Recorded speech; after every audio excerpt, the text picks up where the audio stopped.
வணக்கம். மதிமுகம் செய்திகள். இன்றைய முக்கிய நிகழ்வுகளை பார்ப்பதற்கு முன்பாக தலைப்பு செய்திகளை பார்க்கலாம். 25ஆம் ஆண்டு நினைவேந்தல். கார்கில் போர் நினைவிடத்தில் பிரதமர் மோடி மரியாதை. டெல்லியில் தமிழ்நாடு இல்ல புதிய கட்டிடங்கள் அடிக்கல் நாட்டினார் முதலமைச்சர் மு.க. ஸ்டாலின். பட்ஜெட்டில் தமிழ்நாட்டை வஞ்சித்த ஒன்றிய அரசு. மாவட்ட தலைநகரங்களில் திமுக நாளை ஆர்ப்பாட்டம். முதலீடுகளை ஈர்ப்பதற்காக முதலமைச்சர் மு.க. ஸ்டாலின் அமெரிக்கா பயணம். அமெரிக்கா செல்ல மத்திய அரசு அனுமதி. தீய நோக்கத்துடன் இந்தியாவை அணுகினால் அடக்கி ஒடுக்கப்படுவர். பாகிஸ்தானுக்கு பிரதமர் மோடி எச்சரிக்கை. கார்கில் போரில் வீர மரணம் அடைந்த ராணுவ வீரர்களுக்கு பிரதமர் மோடி வீர வணக்கம் செலுத்தினார். ஜம்மு காஷ்மீர் மாநிலத்தில் உள்ள கார்கில் பகுதியை கடந்த 1999ஆம் ஆண்டு ஆக்கிரமிக்க பாகிஸ்தான் முயற்சி செய்தது. இதனை நம் இந்திய ராணுவ வீரர்கள் தீர்த்தத்துடன் எதிர்கொண்டு முறியடித்தனர். இந்த போர் வெற்றி தினம் ஒவ்வொரு ஆண்டும் ஜூலை 26ஆம் தேதி கொண்டாடப்பட்டு வருகிறது. இந்த ஆண்டு கார்கில் வெற்றி தின 25ஆம் ஆண்டு நினைவேந்தல் நடைபெற்றது. இதையொட்டி சிறப்பு நிகழ்ச்சிகள் நாட்டின் பல்வேறு பகுதிகளில் நடைபெற்று வருகிறது. அதேபோல் கார்கில் பகுதியில் உள்ள டிராஸ் பகுதியில் நேற்று முன்தினம் தொடங்கியது. இந்நிலையில் கார்கில் வெற்றி தின விழாவில் பங்கேற்பதற்காக பிரதமர் மோடி இன்று கார்கில் சென்றார். போர் நினைவிடம் சென்ற பிரதமர் மோடி போரில் வீர மரணம் அடைந்த ராணுவ வீரர்களுக்கு வீர வணக்கம் செலுத்தினார். கார்கில் பயணத்தின் ஒரு பகுதியாக ஷிங்குன்லா சுரங்கப்பாதை திட்டத்தை பிரதமர் மோடி தொடங்கி வைக்கிறார். ஷிங்குன்லா சுரங்கப்பாதை திட்டமானது 4.1 கிலோமீட்டர் நீளமுள்ள இரட்டை குழாய் சுரங்கப்பாதையாக அமைக்கப்படுகிறது.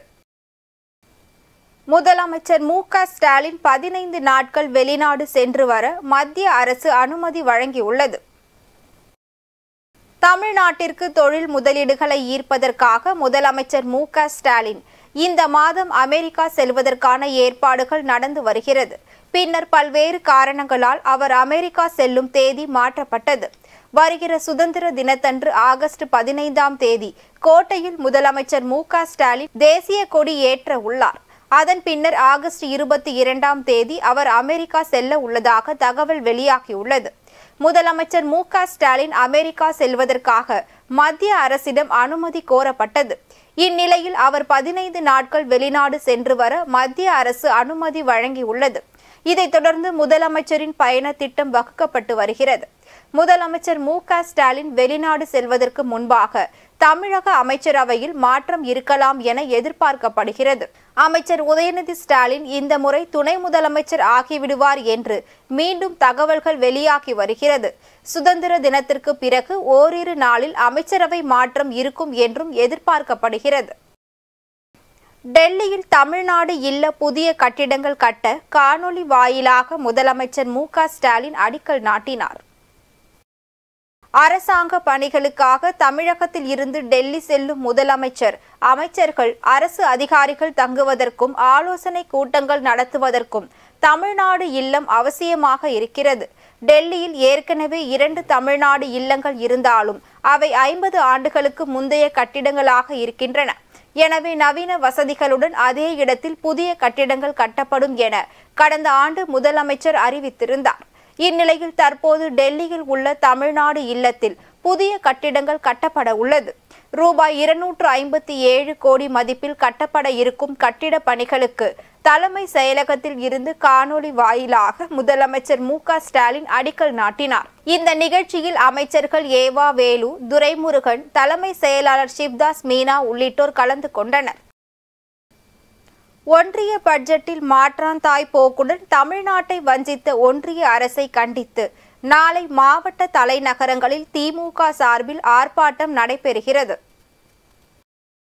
இதுகுறித்து திமுக தலைமை நேற்று வெளியிட்டுள்ள அறிக்கையில், ஒரு நாட்டின் நிதிநிலை அறிக்கை என்பது இந்திய திருநாட்டின் அனைத்து மாநிலங்களுக்கும் உரிய பங்கினை பகிர்ந்தளித்து நாடு முழுவதும் சமச்சீரான வளர்ச்சியை உருவாக்கிட உதவுவதுடன் நாட்டில் வாழும் கடைக்கோடி மனிதர்களின் வாழ்வை மேம்படுத்தும் கொள்கை பிரகடனமாகவே இருக்க வேண்டும். ஆனால் இந்த ஆண்டின் ஒன்றிய அரசின் நிதிநிலை அறிக்கை ஒட்டுமொத்த இந்திய நாட்டிற்கான நிதிநிலை அறிக்கையாக தெரியவில்லை.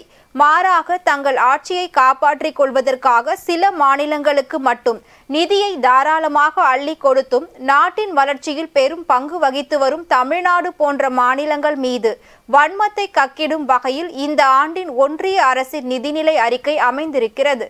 மெட்ரோ ரயில் திட்டத்திற்கான நிதி, தமிழ்நாடு சந்தித்த 2 தொடர் பேரிடர் இழப்புகள் ஆகியவற்றிற்கு நிதி வழங்கிட வேண்டும் என்று தமிழக முதலமைச்சர் மு.க.ஸ்டாலின் முன்வைத்த கோரிக்கைகளை முற்றிலுமாக புறக்கணித்து சில மாநிலங்களுக்கு மட்டும் பேரிடர் நிதி அள்ளி கொடுக்கப்பட்டுள்ளது.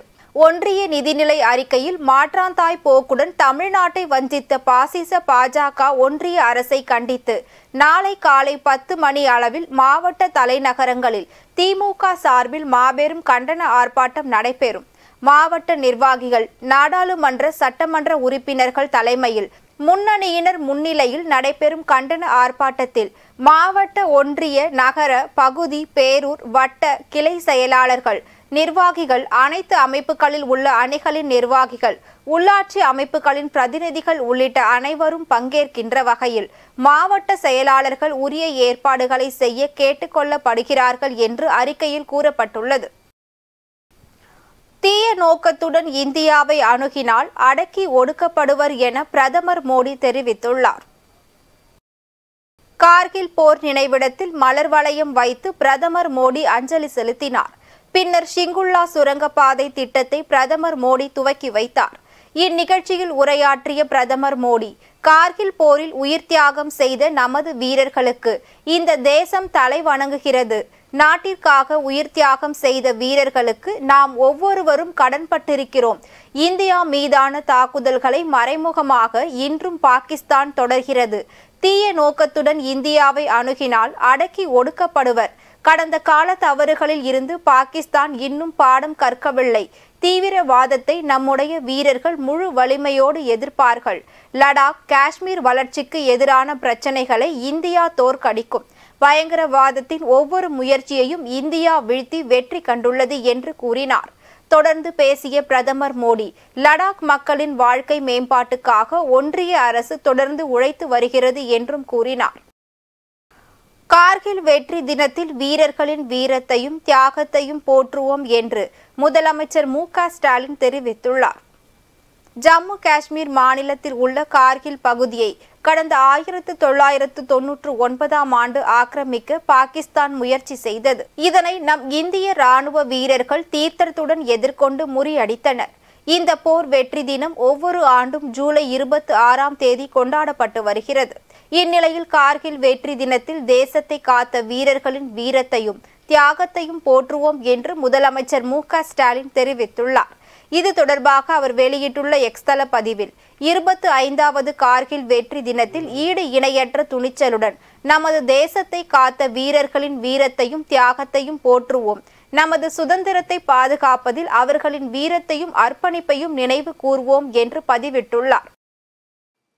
அரியலூர் மாவட்டத்தில் 7 புதிய அரசு பேருந்துகளை போக்குவரத்து துறை அமைச்சர் சிவசங்கர் கொடியசைத்து துவக்கி வைத்தார். அரியலூர் மாவட்டம் அண்ணா சிலை அருகே உள்ள போக்குவரத்து துறையின் சார்பில் தமிழ்நாடு அரசு போக்குவரத்து கழகம் திருச்சி மண்டலத்தின் மூலம் BS47 புதிய அரசு பேருந்துகளை போக்குவரத்து துறை அமைச்சர் சிவசங்கர் கொடியசைத்து துவக்கி வைத்தார்.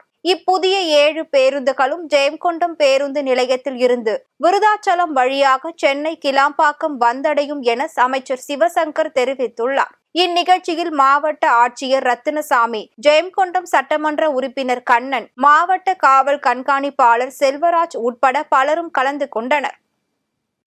கரூரில் முன்னாள் அமைச்சர் MR விஜயபாஸ்கரை CBCID அதிகாரிகள் விசாரணை செய்வதற்கான அனுமதி நிராகரிக்கப்பட்டுள்ளது.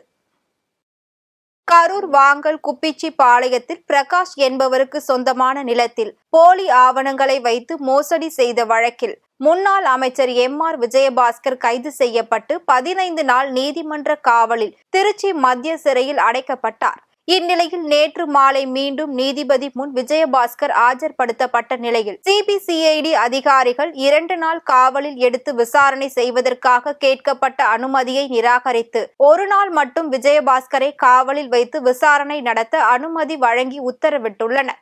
அதனைத் தொடர்ந்து இன்று காலை கரூர் மாவட்ட தனிப்படை காவல்துறை அதிகாரிகள் சென்னையை சேர்ந்த வழக்கறிஞர் சார்லி ஆய்வாளர் பிருத்திவிராஜை 15 நாட்கள் நீதிமன்ற காவலில் வைத்து விசாரணை செய்ய நீதிபதி பரத்குமார் உத்தரவிட்டுள்ளார். கருவில் இருக்கும் சிசுவின் பாலினத்தை அறியும் கும்பலை தர்மபுரி சுகாதாரத்துறை அதிகாரிகள் கைது செய்துள்ளனர். தர்மபுரி மாவட்டத்தில் கருவில் இருக்கும் சிசுவின் பாலினத்தை கண்டறிந்து சொல்லுவது கருக்கலைப்பில் ஈடுபட்டு வருவதாக மாவட்ட சுகாதாரத்துறை அதிகாரிகளுக்கு கிடைத்த தகவலின் பெயரில் ராணிப்பேட்டையில் ஒரே நாளில் 10 வீடுகளின் பூட்டை உடைத்து திருடிய மர்ம நபரை காவல்துறையினர் தேடி வருகின்றனர். ராணிப்பேட்டை மாவட்டம் வட மாம்பாக்கம் கிராமத்தை சேர்ந்த கணேசன் என்பவரது வீட்டில் 5 சவரன் தங்க செயின் மற்றும் 2 லட்சம் ரூபாய் பணத்தை கொள்ளையடித்து சென்றுள்ளனர். அதேபோல் தொடர்ந்து 10 வீடுகளில் திருடி சென்றுள்ளனர். இது குறித்து தகவல் அறிந்து வந்த காவல் ஆய்வாளர் செந்தில்குமார் சம்பவ இடங்களுக்கு அருகில் உள்ள சிசிடிவி காட்சிகளை வைத்து விசாரணை மேற்கொண்டு வருகின்றனர். வேலைக்கு செல்லும் நபர்களை நோட்டமிட்டு அவர்களின் வீடுகளில் திருடி சென்ற சம்பவம் அப்பகுதி மக்களிடையே பெரும் அதிர்ச்சியை ஏற்படுத்தியுள்ளது. வாணியம்பாடியில் தனியார் மருத்துவமனை முன்பு நிறுத்தி வைக்கப்பட்டிருந்த 2 சக்கர வாகனத்தில் இருந்த பணம் கொள்ளை போன சம்பவம் பெரும் அதிர்ச்சியை ஏற்படுத்தியுள்ளது.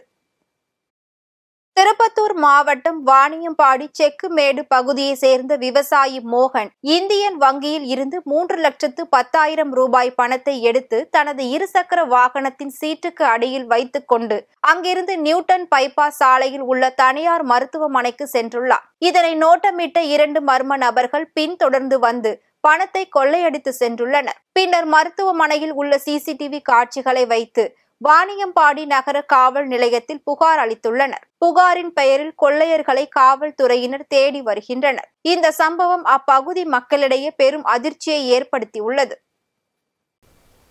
சுனிதா வில்லியம்ஸ் பூமிக்கு திரும்புவதற்கு மேலும் தாமதம் ஆகலாம் என நாசா மற்றும் போயிங் நிறுவன அதிகாரிகள் தெரிவித்துள்ளனர். இந்திய வம்சாவழியை சேர்ந்த விண்வெளி வீராங்கனை சுனிதா வில்லியம்ஸ் புட்ச் வில்மோர் என்ற விண்வெளி வீரருடன் கடந்த ஜூன் 5ஆம் தேதி விண்வெளிக்கு புறப்பட்டு சென்றார். அமெரிக்காவின் கேப் கனாவெரல் ஏவுதளத்தில் இருந்து புறப்பட்ட அவர்கள் ஜூன் 7ஆம் தேதி சர்வதேச விண்வெளி மையத்தை அடைந்தனர். இருவரும் விண்வெளி பயணத்தை முடித்துக்கொண்டு கடந்த 13ஆம் தேதி பூமிக்கு திரும்பும் வகையில் பயண திட்டம் அமைக்கப்பட்டிருந்தது.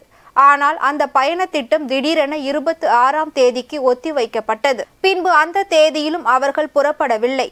அவர்கள் இருந்த விண்கலத்தில் ஏற்பட்ட தொழில்நுட்ப பிரச்சனைகள் காரணமாக அவர்கள் திரும்பி வருவதில் பிரச்சனை ஏற்பட்டிருப்பதாக தகவல் வெளியாகினது. இந்நிலையில் நாசா மற்றும் போயிங் நிறுவன அதிகாரிகள் இணைந்து அளித்த செய்தியாளர் சந்திப்பில் ஸ்டார்லைனர் விண்கலத்தில் ஏற்பட்டுள்ள தொழில்நுட்ப கோளாறுகளை சரி செய்யும் பணிகள் இன்னும் நிறைவடையவில்லை எனவும் சோதனைகள் அனைத்தும் முடிந்து பூமிக்கு திரும்ப செப்டம்பர் முதல் வாரம் ஆகலாம் என்றும் தெரிவித்துள்ளனர். மீண்டும் தலைப்பு செய்திகள். 25ஆம் ஆண்டு நினைவேந்தல். கார்கில் போர் நினைவிடத்தில் பிரதமர் மோடி மரியாதை. டெல்லியில் தமிழ்நாடு இல்ல புதிய கட்டிடங்கள் அடிக்கல் நாட்டினார் முதலமைச்சர் மு.க. ஸ்டாலின். பட்ஜெட்டில் தமிழ்நாட்டை வஞ்சித்த ஒன்றிய அரசு. மாவட்ட தலைநகரங்களில் திமுக நாளை ஆர்ப்பாட்டம்.